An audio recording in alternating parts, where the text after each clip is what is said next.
The city glittered beneath the glass walls of Daniel's penthouse office, a skyline of steel and gold reflecting the kind of success he wore like a tailored suit. Down below, traffic crawled through the evening rush, but up here, everything felt elevated, untouchable. Daniel adjusted his cufflinks and studied the embossed wedding invitation spread across his marble desk. Thick ivory paper. Gold foil lettering. The venue was the most expensive hotel in the city, overlooking the river. Crystal chandeliers. Imported orchids. A guest list filled with CEOs and politicians. And one name that didn't belong. He smirked. His best man, Victor, leaned back in a leather chair, swirling a glass of aged whiskey. "You're really going to do it?" Victor asked, eyebrows raised. "Invite her?" Daniel picked up one envelope and ran his thumb across the gold script. "Why not?" he replied smoothly. "It's called maturity." "Closure." Victor chuckled. "Closure? Or something else?" Daniel's smile sharpened. "She needs to see this, Vic. She needs to see what she walked away from." In truth, she hadn't walked away. He had. 3 years ago, when his startup exploded into a multi-million-dollar empire, he decided she no longer fit the image he was crafting. She had been too simple, too grounded. Not polished enough for the high society life he was stepping into. If you're enjoying this story, don't forget to hit that like button, subscribe to the channel, and share it with your friends. Stay tuned for the next twist. You won't want to miss what happens at the wedding. "She always thought I'd fail," Daniel continued, though his tone suggested the opposite had once been true. "Let her sit in the back row and watch what I built." Victor tilted his head. "And your bride? She okay with this?" Daniel shrugged casually. "I told her it's for closure. No secrets. Just tying up loose ends." But his eyes betrayed him. This wasn't about closure. It was about control. About rewriting the narrative. About standing on a stage of chandeliers and applause while she watched from the shadows. He picked up a pen and carefully wrote her name across the envelope. The motion was deliberate, almost ceremonial. "Imagine her face," he said quietly. "Walking into that ballroom. Seeing the cars, the lights, the cameras.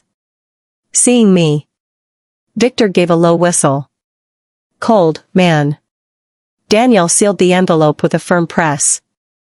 "Not cold," he corrected, standing to admire the city lights. "Successful."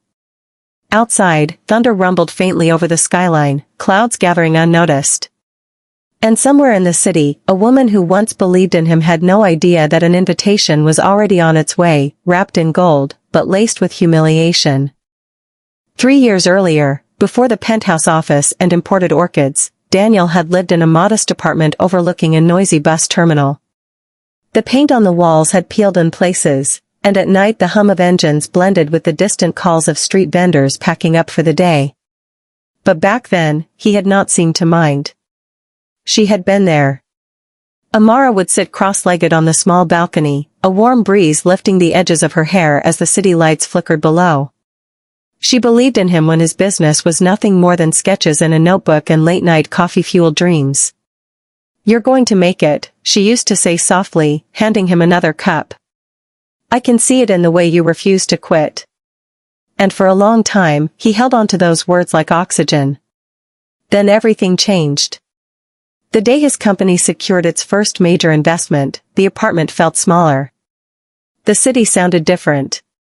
The bus terminal noise grated against his nerves. His phone buzzed nonstop with congratulations, invitations, new connections. Opportunity had arrived, and with it, ambition sharpened into something colder. He invited her to dinner at a sleek rooftop restaurant downtown. Glass walls. Polished floors. A violinist playing softly in the corner. It was a world far removed from their balcony and instant noodles. Amara smiled nervously as she adjusted her simple dress. "This place is beautiful," she whispered. Daniel didn't smile back the same way he used to. He cleared his throat. "Amara, things are changing."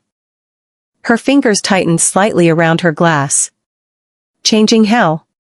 I'm moving into a different circle now. Investors. Executives. Public appearances. He avoided her eyes.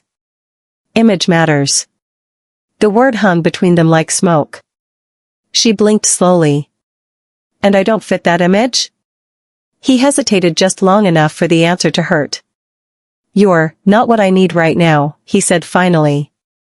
I need someone who understands this world. The violinist's melody seemed to falter in her ears. I stood by you when you had nothing, she whispered, her voice trembling. Was I good enough then? Daniel looked away, jaw tight. Don't make this harder than it has to be. Tears welled in her eyes, but she refused to let them fall. She straightened her shoulders, dignity clinging to her like armor. I hope, she said quietly, one day you remember who believed in you first. She walked away from that rooftop with her heart splintering under the city lights. And Daniel convinced himself it was necessary. But as the years passed and success wrapped around him like silk, a faint echo of her words lingered, waiting for the day they would return, louder than applause. The Grand Aurora Hotel shimmered like a palace against the riverfront skyline, its glass facade reflecting the late afternoon sun in sheets of gold. Inside, crystal chandeliers cascaded from ceilings painted with delicate murals, and white roses lined the marble aisle in perfect symmetry. A live string quartet played near the grand staircase, their music floating elegantly through the ballroom. Everything about the day whispered wealth. Guests arrived in luxury cars, stepping out in designer suits and glittering gowns. Diamonds flashed under soft lighting.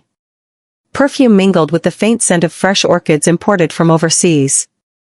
Cameras clicked. Laughter echoed. And beneath all the glamour, there was gossip. Did you hear? A woman in a silver gown murmured behind a jeweled fan. They say his ex-wife is coming, another replied, eyes widening. To this wedding? Yes. Apparently he invited her himself. The whispers traveled from table to table like electricity.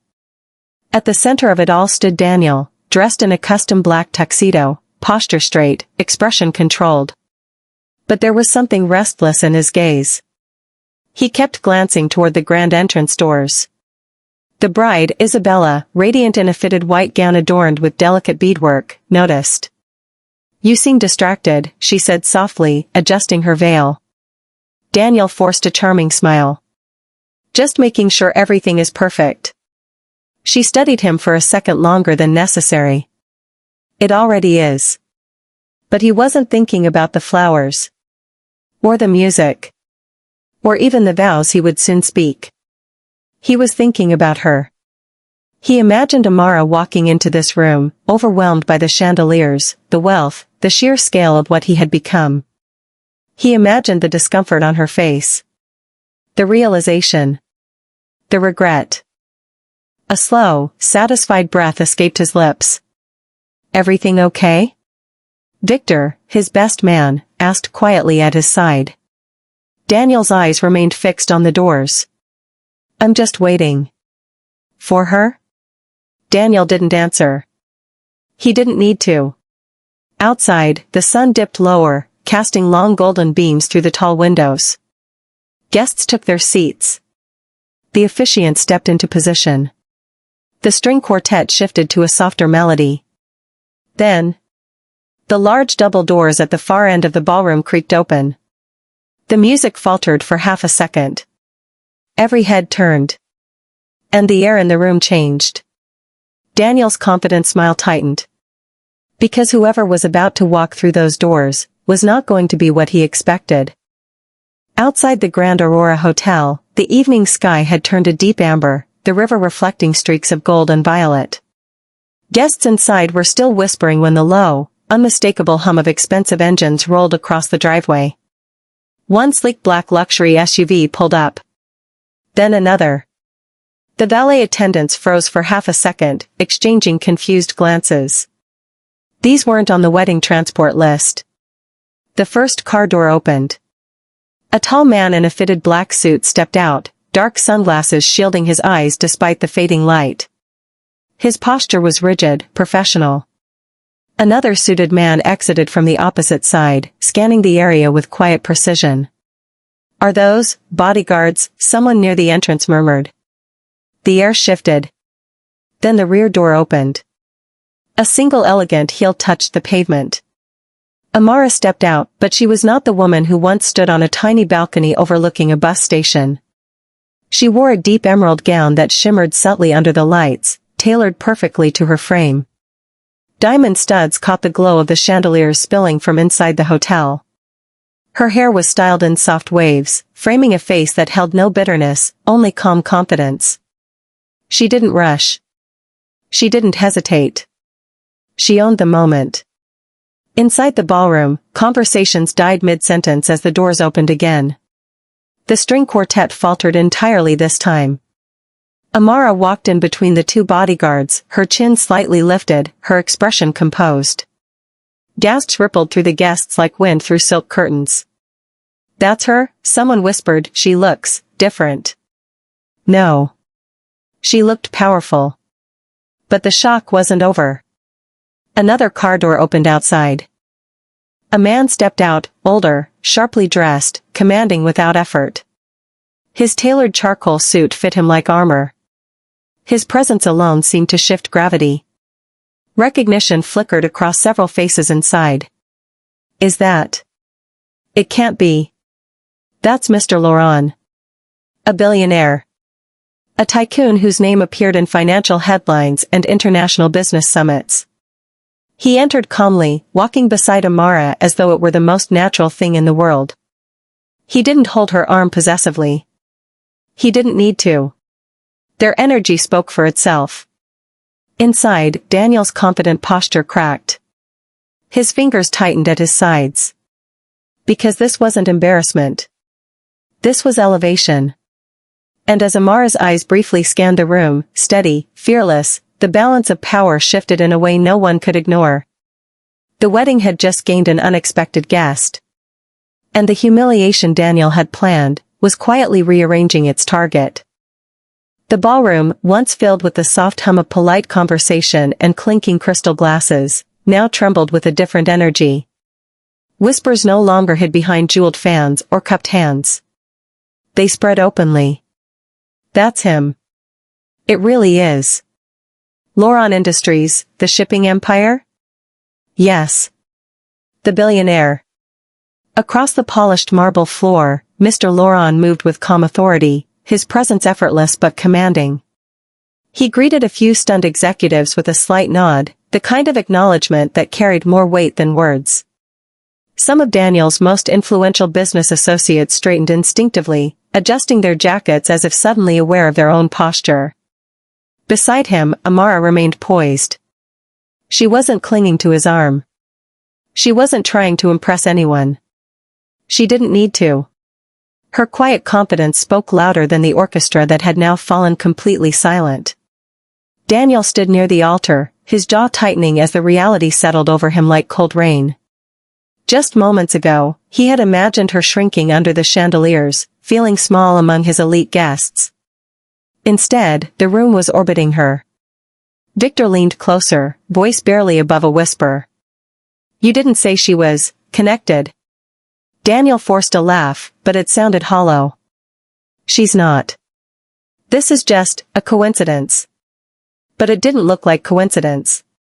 Mr. Laurent paused to exchange a firm handshake with one of Daniel's investors, a man who rarely offered such visible respect to anyone. The investor's tone shifted immediately, deferential, almost eager. "An honor to see you here, sir." Daniel felt something sharp twist inside his chest. Across from him, Isabella's fingers tightened around her bouquet. "Daniel," she murmured quietly, "why is everyone looking at her?" He swallowed, his confident smile flickering like a faulty light. "It's nothing," he insisted. But it wasn't nothing. Guests who had once surrounded him were now subtly repositioning themselves, drawn toward the unexpected center of gravity at the back of the room. Camera flashes redirected. Conversations changed tone. For the first time that evening, Daniel felt exposed. He had planned a spectacle, but he was no longer controlling the stage. Amara's gaze finally met his from across the ballroom. Not angry. Not bitter. Just steady. And in that single look, he understood something he hadn't prepared for. She hadn't come to be humiliated. She had come transformed. And the wedding he orchestrated so carefully was slipping quietly, visibly, out of his hands. The air inside the ballroom felt heavier now, thick with perfume and unspoken tension. The chandeliers still glittered above, but their golden warmth no longer felt celebratory. It felt exposing. Daniel adjusted his tuxedo jacket, forcing his shoulders back into the confident posture he had practiced in boardrooms and media interviews. Every step he took across the marble floor felt measured, deliberate, as if reclaiming territory. Guests parted subtly as he approached. Amara stood near one of the tall arched windows overlooking the river, the evening lights reflecting softly behind her. Mr. Laurent stood at her side, calm and unreadable, his hands loosely clasped behind his back. For a brief second, Daniel saw a flash of the past, the small balcony, the late-night encouragements. Then pride returned like armor. Amara, he said smoothly, offering a tight smile. I'm glad you could make it. Her eyes met his, steady and composed. Thank you for the invitation, Daniel. No tremor. No resentment. Just grace. He nodded toward Mr. Laurent. And you brought company. Mr. Laurent extended his hand first. His grip was firm but not aggressive, his gaze direct without hostility. Laurent, he introduced himself simply. Daniel recognized the subtle power in that single-word introduction. No explanation needed. No titles required. Of course, Daniel replied, masking discomfort. I didn't realize you two were acquainted. Amara answered before the billionaire could. We worked together. The words were carefully chosen. Not defensive. Not boastful. Daniel gave a small laugh. Well, I hope you're enjoying the wedding. It's quite an event. It is, Mr. Laurent replied calmly, glancing around the ballroom. Impressive. There was no sarcasm in his tone, but there was no admiration either. A faint crease appeared between Daniel's brows. I always believed in aiming higher, Daniel added, as if defending himself. Amara tilted her head slightly. Yes, she said softly. You did. The simplicity of her response unsettled him more than anger would have. Music began again in the background, softer now. Conversations resumed in cautious tones, though many eyes remained fixed on the trio. Daniel cleared his throat. Well, I hope there are no hard feelings. Amara's lips curved into a faint, composed smile. Not at all. Everything turned out exactly as it was meant to. The words lingered. Daniel wasn't sure whether they were reassurance, or quiet victory. Mr. Laurent gently placed a guiding hand at the small of Amara's back, respectful, steady. We wouldn't want to distract from your big day, he said evenly. As they turned slightly away, Daniel felt something unfamiliar creeping up his spine. For the first time, he wasn't leading the moment. He was reacting to it. And the calm confidence radiating from the woman he once dismissed made one thing painfully clear. The true confrontation hadn't required raised voices. It required transformation. And the night was far from over. The noise of the ballroom softened behind them as Amara stepped out onto the hotel's riverfront terrace. The night air was cooler here, scented faintly with water and distant jasmine from the landscaped gardens below. City lights shimmered across the river's surface like scattered diamonds. For the first time that evening, she exhaled fully. Mr. Laurent joined her at the railing, removing his jacket and draping it loosely over one arm. Inside, the music resumed, but out here, there was space to breathe. You handled that with remarkable composure, he said quietly. Amara gave a small smile. I've had practice. The wind brushed against her hair, but her posture remained steady. 3 years ago, she had walked away from a rooftop restaurant with tears threatening to fall. Tonight, there were no tears, only clarity. I used to think losing him was the worst thing that could happen, she admitted softly, eyes on the water. but it forced me to rebuild. After the breakup, there had been long nights. Doubt. Silence in a small apartment that suddenly felt too empty. She had taken extra courses. Accepted consulting work no one else wanted. Traveled to regional towns, meeting small business owners and helping them restructure their struggling operations. It wasn't glamorous. It was relentless. I stopped trying to prove something to him, she continued. I started building something for myself. Mr. Laurent nodded, studying her with quiet respect. And you built more than you realize. It was at one of those regional investment conferences that he had first noticed her, not because she sought attention, but because she commanded it without asking. Her presentation had been sharp, grounded, practical. She didn't speak in buzzwords. She spoke in solutions. He had approached her afterward, not with flirtation, but with curiosity. You saw potential where others didn't, he said now. She shook her head gently. I saw it in myself first. There was no arrogance in her tone. Only truth. The river breeze carried distant laughter from inside the ballroom. Somewhere beyond those walls, Daniel stood beneath chandeliers, surrounded by luxury. But out here, under the open sky, Amara felt something far greater than status. Freedom. I didn't come tonight for revenge, she said quietly. I came because I'm no longer afraid of any room he stands in. Mr. Laurent's voice was firm, but warm. That's why you're unstoppable. She turned toward the glowing windows of the ballroom, not with bitterness, but with closure. Inside, Daniel was beginning to understand something too. Success built on pride fades. Success built on resilience endures. And the final realization waiting for him was still unfolding. Daniel stood at the center of the ballroom, the chandeliers above throwing fractured light across the polished marble floor. The music played softly now, almost mournfully, as the guests began to mingle again. Yet his eyes were fixed on the doors through which Amara had exited, her figure disappearing into the night, flanked by bodyguards and the billionaire who walked beside her with effortless authority. For a moment, he couldn't move. His carefully curated confidence, the smile he had perfected for months, seemed to dissolve into the air around him. He could still see the faint glimmer of her emerald gown and the reflection of the glass doors, a symbol of everything he had underestimated.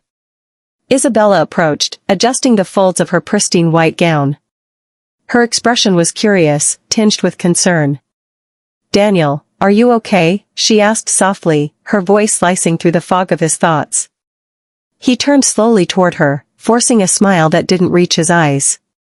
Yes, everything's fine, he replied, though the lie rang hollow even to himself. Isabella tilted her head slightly, studying him. You don't look fine. You've changed since she arrived. Daniel swallowed hard, the truth settling like a stone in his chest. He had thought the evening was about control, about asserting his dominance, about flaunting what he had that she supposedly didn't. Yet in a single hour, everything had shifted. The room, the guests, even the very air felt like it belonged to her now. He remembered the rooftop years ago, the promises he had ignored, the woman who had believed in him when no one else did. He had dismissed her quietly, confidently, thinking wealth and influence would make up for the loss of genuine connection now. Watching her leave with grace and unshakable dignity, he understood. She had grown into something far beyond his reach. Her strength wasn't derived from gold or status, it came from resilience, from refusing to be diminished by his arrogance. I misjudged her, he murmured under his breath. And I lost more than I ever realized. Isabella reached for his hand, gently. Daniel, she said, her tone measured, maybe some lessons are only learned the hard way. He let out a long breath, the weight of pride and ego pressing against him like a physical force. The hum of conversation, the clinking of glasses, even the soft laughter of distant guests, all of it sounded different now. Hollow. Empty. As he looked toward the river-lit skyline beyond the ballroom windows, Daniel knew one thing with clarity: status, wealth, and applause could never replace respect, admiration, or the quiet power of someone who had quietly conquered her own world. And tonight, that lesson had arrived, unforgettable, undeniable, and entirely his to bear. The ballroom was quiet now, the last notes of the string quartet fading into the polished marble floor. Outside, the city stretched endlessly beneath a velvet sky, its lights reflected in the river that wound through the heart of the metropolis. Daniel stood by the floor-to-ceiling windows, hands gripping the cool glass as if it could anchor him against the storm of realization rising inside. He thought of her, Amara. Not the woman he remembered on a small balcony years ago, hair messy from the night wind, eyes wide with hope. No, this Amara had transformed. She had walked through the grand doors with elegance that silenced a room, power that demanded attention, and confidence that made even the chandelier-lit ballroom feel small by comparison. He could still see her in his mind, the emerald gown catching the light, the calm smile, the subtle authority of Mr. Laurent walking beside her. Daniel exhaled slowly, the weight of his pride pressing against him. Pride, arrogance, he whispered, the words catching in his throat. They blind you more than failure ever could. He sank into a chair near the window, staring out at the city that had once been his playground. The hum of distant traffic, the faint scent of jasmine drifting from the landscaped gardens outside, even the reflections of the river seemed sharper now, like the universe itself was holding up a mirror. The memory of her words from years ago floated to the surface, I hope one day you remember who believed in you first. A pang of regret struck him. He had misjudged her. He had thought success was measured by wealth, influence, and applause. Yet here she was, unstoppable, respected, admired, not because she flaunted power, but because she had quietly built herself, step by step. He thought of Mr. Laurent, calm and commanding without a word, a symbol of quiet authority. Strength like that didn't need to dominate, it simply existed, undeniable.